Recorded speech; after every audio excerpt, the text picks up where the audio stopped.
जय Hind defence lovers. आज की टॉप हेडलाइंस कुछ इस प्रकार है। ऑफिशियली कंफर्म हुआ कि पाकिस्तान ने भारत पर लॉन्च करी थी nuclear capable Shaheen ballistic missile. Noor Khan base से पाकिस्तान गोल्डन टेम्पल को करने वाला था टारगेट। अज्ञात बंदूकधारियों ने पाकिस्तान में ढेर किया एक और सुअर। पंजाब पुलिस ने बस्ट किया आईएसआई का एक और जासूसी नेटवर्क। और भारतीय सेना के अपग्रेडेड एयर डिफेंस गन ने दिखाया 100% सक्सेस रेट।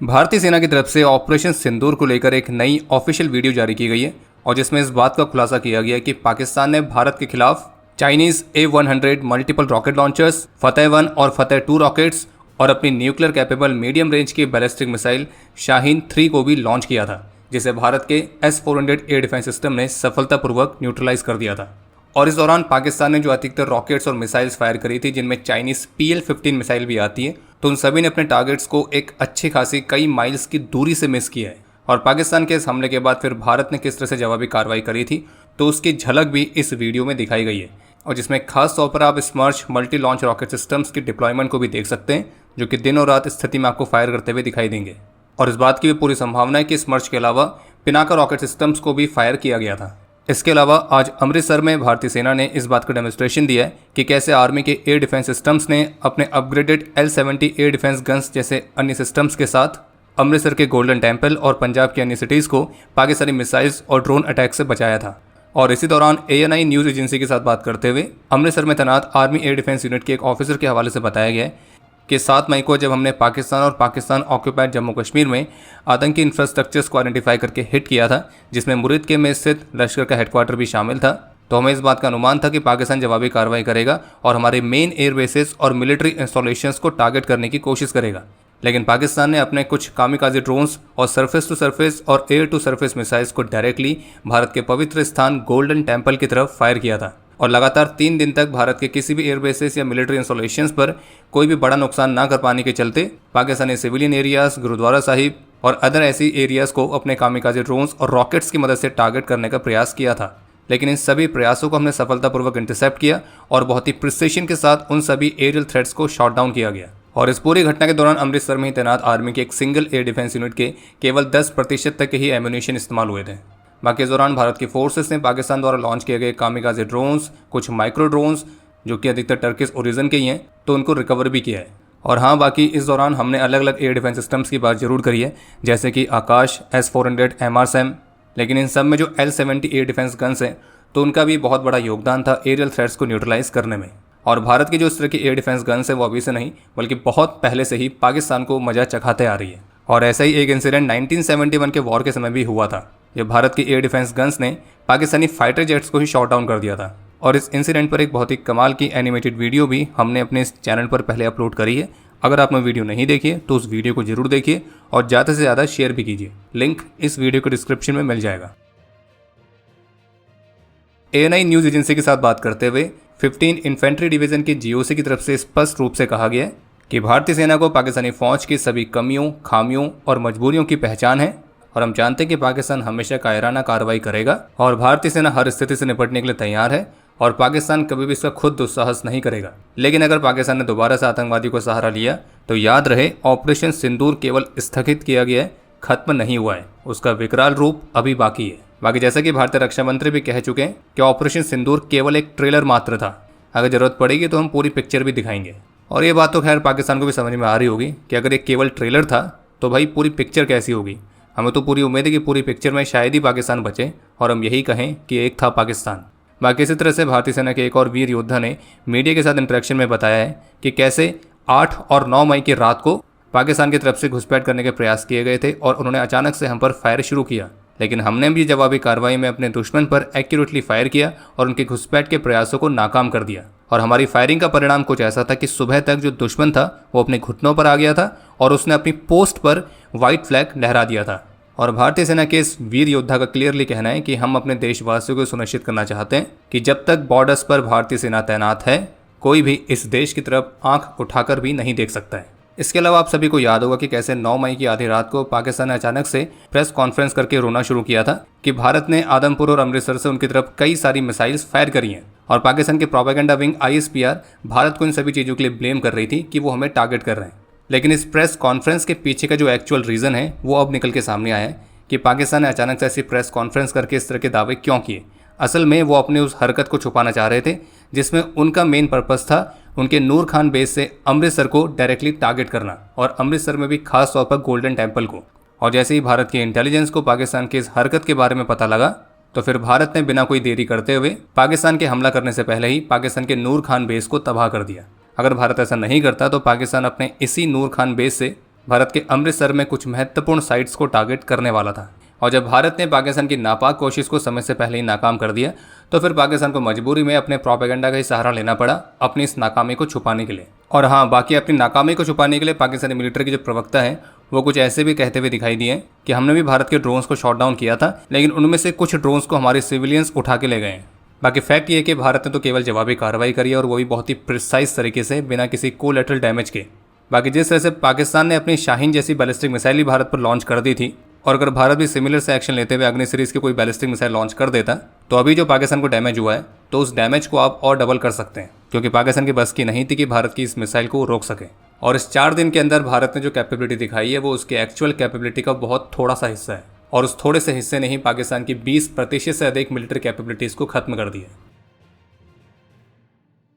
सुमोरो के संगठन लश्कर के एक सीनियर ऑपरेटिव जिसका नाम है रजाउल्ला निजामानी, जो कि लश्कर के नेपाल वाले मॉड्यूल का प्रमुख भी था, तो कल रविवार के छुट्टी वाले दिन के समय उसकी हमेशा के लिए छुट्टी कर दी गई है। यानी कि हुआ यह है कि 18 मई की दोपहर में पाकिस्तान के बादिन डिस्ट्रिक्ट में इस सुमर को कुछ अज्ञात बंदूकधारियों ने हमेशा के लिए होरीफाइड कर दिया है। और बाकी जैसा कि काफ़ी समय के बाद अज्ञात बंदूकधारी फिर से चर्चा में आए हैं, तो इस पर तो हम सबसे पहले अपने निकम्मे पड़ोसियों को कहना चाहेंगे कि देखो, आपने सबसे पहले घबराना नहीं है। आपने सबसे पहले घबराना नहीं है।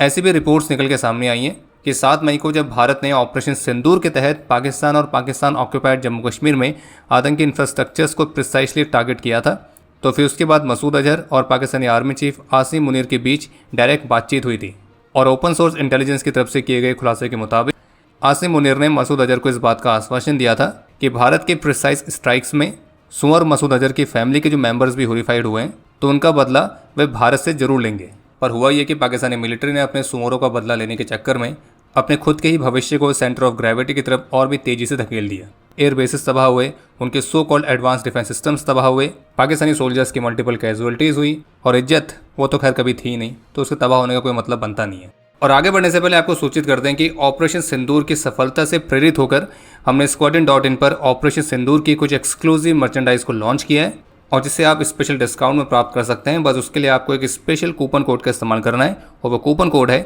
PKMKB। बस ध्यान रहे ये ऑफर लिमिटेड टाइम के लिए है, और हमारी मर्चेंडाइज साइट का जो लिंक है वो वीडियो के डिस्क्रिप्शन में दिया गया है। 20 मई से 24 मई तक मलेशिया में Langkawi international maritime and aerospace exhibition के 17वें एडिशन में इंडियन डेलीगेशन भी पार्टिसिपेट करेगा, और इस बार इस डेलीगेशन को लीड करेंगे भारत के रक्षा राज्य मंत्री श्री संजय सेठ। और इस एग्जीबिशन में भारत की कई सारे डिफेंस PSUs जैसे कि MDL, Bharat dynamics limited, BEML, HAL, gliders India limited, तो उनके साथ साथ भारत की प्राइवेट डिफेंस कंपनीज भी पार्टिसिपेट करेंगी। और इस वर्ष भारत के कुछ और एसेट्स जैसे कि डॉर्नियर एयरक्राफ्ट और इंडियन नेवी की शिप भी इस एग्जीबिशन का हिस्सा बनेंगी। और जिस तरह से हाल ही के समय में ऑपरेशन सिंदूर के दौरान भारत के डिफेंस सिस्टम्स ने अपनी ज़बरदस्त कैपेबिलिटी को पूरी दुनिया के सामने दिखाया है, तो इस बात की पूरी उम्मीद है कि इस बार के एग्जीबिशन में भारत के सभी डिफेंस सिस्टम्स आकर्षण का केंद्र बने रहेंगे। इसके अलावा भारत के इंफॉर्मेशन मिनिस्ट्री की तरफ से भी कल 18 मई को ऑपरेशन सिंदूर को लेकर एक महत्वपूर्ण स्टेटमेंट जारी की गई थी, और जिसमें बताया गया कि कैसे इस ऑपरेशन के दौरान भारत की तीनों सर्विसेज ने कमाल के तालमेल के साथ ज़बरदस्त रिस्पॉन्स दिया, कैसे इसमें भारत की अलग अलग एजेंसीज, भारत की अलग अलग फोर्सेज भी शामिल थी, मिनिमल कोलैटरल डैमेज के साथ इन ऑपरेशंस को सुनिश्चित किया था। और इसमें यह भी मेंशन किया गया कि कैसे इंडियन नेवी ने अपने कैरियर बैटल ग्रुप के साथ, जो कि MiG-29 के फाइटर्स और एयरबॉर्न अर्ली वार्निंग हेलीकॉप्टर से इक्विप्ड थे, तो उन्होंने एक पावरफुल एयर डिफेंस शील्ड को मेंटेन किया, जिससे दुश्मन कोई भी हवाई घुसपैठ नहीं कर पाया, और वो भी विशेष रूप से मकरान कोस्ट की तरफ से। इसके अलावा एक बड़ा अपडेट यह है जिसमें DGP पंजाब पुलिस के ऑफिशियल एक्स हैंडल से इस बारे में जानकारी दी गई है कि काउंटर एस्पियोनाज ऑपरेशंस के हिस्से के तौर पर गुरदासपुर पुलिस ने 2 व्यक्तियों को गिरफ्तार किया है, जो कि भारत की sensitive military information Pakistani operatives को लीक कर रहे थे। और इन 2 व्यक्तियों के नाम है सुखप्रीत सिंह और करणबीर सिंह, और इन पर आरोप है कि ऑपरेशन सिंदूर से रिलेटेड क्लासिफाइड डिटेल्स को शेयर करने में एंगेज थे, जिनमें हमारे ट्रूप्स की मूवमेंट्स, और पंजाब, हिमाचल प्रदेश और जम्मू कश्मीर में कुछ स्ट्रेटेजिक लोकेशंस की जानकारी भी शामिल है जो कि पाकिस्तानी ऑपरेटिव्स को लीक की जा रही थी। और इसलिए इंटेलिजेंस इनपुट्स के आधार पर तुरंत कार्रवाई करते हुए पुलिस ने इन दोनों को गिरफ्तार कर लिया और जब इनकी मोबाइल फोन्स की फॉरेंसिक एग्जामिनेशन की गई तो उससे इन पर लगे आरोप भी कंफर्म हुए हैं और पुलिस ने इनके पास से 3 मोबाइल फोन्स और 8 लाइव कार्ट्रिजेस भी रिकवर किए हैं। और शुरुआती जांच में यही सामने आया है कि ये जो आरोपी हैं ये ISI हैंडलर्स के साथ डायरेक्टली कांटेक्ट में थे और इंडियन मिलिट्री से संबंधित क्रिटिकल इन्फॉर्मेशन ट्रांसमिट कर रहे थे। और इन दोनों के खिलाफ ऑफिशियल सीक्रेट्स एक्ट के तहत FIR दर्ज हो चुकी है और मामले की इन्वेस्टिगेशन जारी है। और जबकि इसी तरह से पाकिस्तानी ISI के लिए जासूसी करने के आरोप में उत्तर प्रदेश की स्पेशल टास्क फोर्स ने भी एक और व्यक्ति को गिरफ्तार किया है जिसका नाम है शहजाद और इसकी गिरफ्तारी STF मुरादाबाद यूनिट ने कल रविवार को करी थी। और इस पर आरोप है कि ISI के लिए जासूसी करने के अलावा ये क्रॉस बॉर्डर स्मगलिंग जैसी एक्टिविटीज़ में भी शामिल था। और हाल ही के समय में भारत की एजेंसीज ने भारत में पाकिस्तानी ISI के जासूसी नेटवर्क को बस्ट करने के ऑपरेशंस को तेज भी किया है। जम्मू कश्मीर के अखनूर सेक्टर में LOC के साथ तैनात आर्मी के जो एयर डिफेंस यूनिट्स हैं तो उस यूनिट के एक वीर योद्धा ने ANI के साथ इंटरेक्शन में इस बारे में जानकारी दी है कि कैसे भारतीय सेना के पास जो अपग्रेडेड एयर डिफेंस गन है वो भारत में ही बनाई गई है और उसका सक्सेस रेट 100% है, यानी कि इसने अपने सभी टारगेट्स को बिल्कुल 100% रेट के साथ डिस्ट्रॉय किया है। और ये लॉन्ग रेंज की गन है जो कि बहुत लंबी दूरी से ही अपने टारगेट को देख लेती है और इसकी रेंज पर आने पर तुरंत फायर करती है। और चाहे ड्रोन्स हो, एयरक्राफ्ट हो या मिसाइल्स हो, ये हर तरह के थ्रेट को न्यूट्रलाइज करने में सक्षम है। और आने वाले समय में इस गन में और भी मॉडिफिकेशन किए जाएंगे जो कि इसे दुनिया के सबसे बेहतरीन एयर डिफेंस गन बनाएगा। और जबकि इसके अलावा ये बताया गया कि कैसे इस पूरे ऑपरेशन के दौरान जो आकाश तीर सिस्टम है तो उसने सबसे महत्वपूर्ण भूमिका निभाई है कि कैसे जब दुश्मन के बहुत सारे ड्रोन्स बहुत अधिक संख्या में हमारे लोकेशंस की तरफ आ रहे थे तब उस समय पर जो आकाश तीर सिस्टम है तो वो उन ड्रोन्स को हॉस्टाइल डिक्लेयर करता है और फिर उन ड्रोन्स की लोकेशन के अनुसार उनके सबसे पास का जो वेपन सिस्टम होगा तो सिस्टम के पास आकाश तीर की तरफ से इंस्ट्रक्शंस जाते हैं उन हॉस्टाइल ड्रोन्स को डिस्ट्रॉय करने के लिए। और इसी तरह से भारत ने अपनी टेरिटरी पर आने वाले पाकिस्तान के सभी ड्रोन्स को बहुत ही इफेक्टिव तरीके से डिस्ट्रॉय किया है और यही कारण भी है कि पाकिस्तान अपने एक भी ऑब्जेक्टिव को पूरा नहीं कर पाया। और जैसे कि मीडिया इंटरेक्शन में इंडियन आर्मी के एक ऑफिसर की तरफ से कहा गया कि गोली उन्होंने चलाई थी पर धमाके तो हमने ही किए हैं। और ऑपरेशन सिंदूर केवल एक रिएक्शन नहीं था बल्कि वो एक कैलकुलेटेड और मिशन ओरिएंटेड स्ट्राइक थी और हमारा इरादा बिल्कुल क्लियर था कि दुश्मन के आतंकी इंफ्रास्ट्रक्चर्स और वो सभी पोस्ट जो कि आतंकी की घुसपैठ करने में मदद करती है उनको डिस्ट्रॉय करना है। और इसके लिए हम मेंटली, टैक्टिकली और लॉजिस्टिकली पूरी तरह से तैयार थे। और इसके लिए हमने अपने स्वदेशी एडवांस रडार सिस्टम से लेकर कई अलग अलग तरह के टारगेट एक्विजिशन सिस्टम्स का इस्तेमाल किया था। लेकिन इन सबके अलावा जो हमारे पास सबसे जरूरी चीज़ थी वो थी हमारे जवानों का जज्बा। और भारत की फोर्सेस ने अपनी जवाबी कार्रवाई में इस बात को पूरा सुनिश्चित किया है कि कोई सिविलियंस की जान ना जाए। बाकी ऑपरेशन सिंदूर के माध्यम से भारत ने न केवल पाकिस्तान की पोस्टों को डिस्ट्रॉय किया है बल्कि पाकिस्तानी फोर्सेस के हौसले को भी पस्त कर दिया है। बाकी इसके अलावा जहां एक तरफ भारत की जवाबी कार्रवाई में पाकिस्तान द्वारा इस्तेमाल किए जाने वाले चाइना के सो कॉल्ड एडवांस सिस्टम्स की पोल खुलने के बाद जो चीन है वो प्रोपेगेंडा के जरिए अपनी असलियत छुपाने की कोशिश कर रहा है। जैसे कि हाल ही में एक वीडियो सामने आई थी जो कि चाइनीज सोशल मीडिया पे काफ़ी वायरल हो रही है जिसमें चीन ने J-10C फाइटर के ऊपर भारत के कुछ एयरक्राफ्ट की मार्किंग्स बनाई हैं और उसके माध्यम से वो ये दिखाना चाह रहा है कि इस कॉन्फ्लिक्ट में पाकिस्तान ने J-10C की मदद से भारत की 3 रफाल, एक सुखोई, एक UAV और एक अन्य एयरक्राफ्ट को डिस्ट्रॉय किया है। और कमाल की बात यह कि इस दावे को साबित करने के लिए किसी के भी पास कोई एविडेंस है ही नहीं। बाकी एक बात तो स्पष्ट है कि रफाल ने ऑपरेशन सिंदूर में पाकिस्तानियों के खिलाफ कुछ ऐसी कार्रवाई जरूर करी है जिसके बाद रफाल का नाम क्या, रफाल की पिक्चर देखते ही पाकिस्तान के साथ साथ चीन भी इजैकुलेट कर दे रहा है। बाकी जैसा कि भारत के एयर ऑपरेशंस की DG ऑलरेडी क्लियर कर चुके हैं कि भारत ने पाकिस्तान के कुछ हाईटेक एयरक्राफ्ट को शॉट डाउन किया है, तो ऐसी भी रिपोर्ट्स है कि वो एयरक्राफ्ट कौन कौन से हैं तो जल्द ही उनके नाम भी ऑफिशियली सामने आ सकते हैं और वो भी एक स्ट्रॉन्ग एविडेंस के साथ। बाकी 7 मई से लेकर 10 मई के बीच में पाकिस्तानी एयरफोर्स ने केवल अपने बेसिस ही तबाह नहीं करवाए बल्कि उन्होंने कुछ ऐसे एसेट्स भी खोए हैं जिनके बारे में वो खुद ही आने वाले टाइम पे बताएंगे।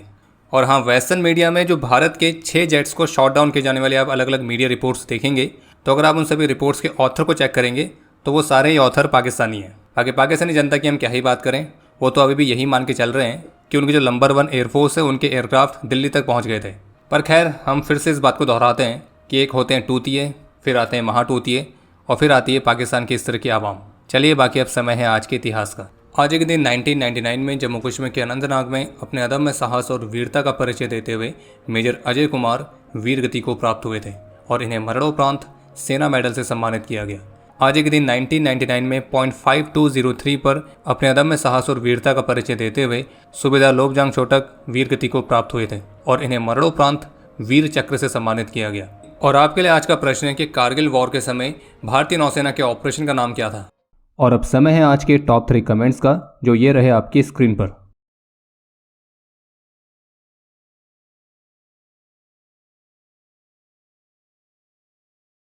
उम्मीद है आपको आज का एपिसोड पसंद आया होगा। पसंद आया तो वीडियो को लाइक करना ना भूलें। आपके कोई भी सुझाव या सवाल हो तो उसके लिए कमेंट सेक्शन ओपन है। और अगर आप डिफेंस रिलेटेड और भी एक्सक्लूसिव कंटेंट में दिलचस्पी रखते हैं तो आज ही प्ले स्टोर से डिफेंस स्क्वाड की सुपर ऐप को डाउनलोड करना ना भूलें। और अगर आप चैनल पर पहली बार आए हैं तो squadron.in पे जाके हमारे नए डिज़ाइंस को भी चेकआउट जरूर करें। बाकी जल्द मिलेंगे नए एपिसोड के साथ। तब तक के लिए जय हिंद, जय भारत।